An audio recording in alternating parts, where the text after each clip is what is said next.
ഹണിറോസിനെ കാണുമ്പോൾ കുന്തി ദേവിനെ പോലെ ഉണ്ട് അത്രേ. ബോച്ചെ ഹണിറോസിനെ കുന്തി ദേവിയുമായിട്ട് താരതമ്യം ചെയ്തത് വലിയൊരു വിവാദത്തിലേക്ക് പോയിരിക്കുകയാണ്. മാക്സിമം എല്ലാ യൂട്യൂബറും ഇതിനേറെ റിയാക്ഷൻ ചെയ്ത് കഴിഞ്ഞു. അവരൊക്കെ പറയുന്നത് ബോച്ചെ ചെയ്ത് ശരിയായില്ല, ഡബിൾ മീനിങ്ങിലാണ് പറഞ്ഞതെന്ന്. എന്നാൽ ശരിക്കും നിങ്ങളൊന്ന് സൂക്ഷിച്ചു നോക്കിയേ, ശരിക്കും ഒരു കുന്തി ദേവിയുടെ ലുക്ക് ഇല്ലേ?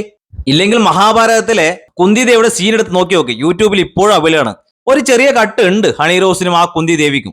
മഞ്ഞപ്പിത്തം ബാധിച്ചവർക്ക് കാണുന്നതൊക്കെ മഞ്ഞായിരിക്കും. അതുകൊണ്ട് ഈ ബോച്ചെ ഇടയ്ക്കിടയ്ക്ക് ഈ ഡബിൾ മീനിങ്ങിൽ സംസാരിക്കുന്നതുകൊണ്ട് ഇതും ബോച്ചെ ഡബിൾ മീനിങ്ങിലാണ് സംസാരിച്ചത് എന്നാണ് പല ആൾക്കാരും പറയുന്നത്. ഹണിറോസിനെ കാണുമ്പോൾ എനിക്ക് എന്താണ് ഓർമ്മ വന്നതെന്താണെന്നറിയാമോ? ഈ മഹാഭാരതം സീരിയലില് മുമ്പ് ഒരു കഥാപാത്രമുണ്ട്. ആ ഒരു സുന്ദരിയായ കഥാപാത്രം അവര് കുന്തി ദേവിയുടെ റോളാണ് എടുത്തിട്ടുള്ളത്.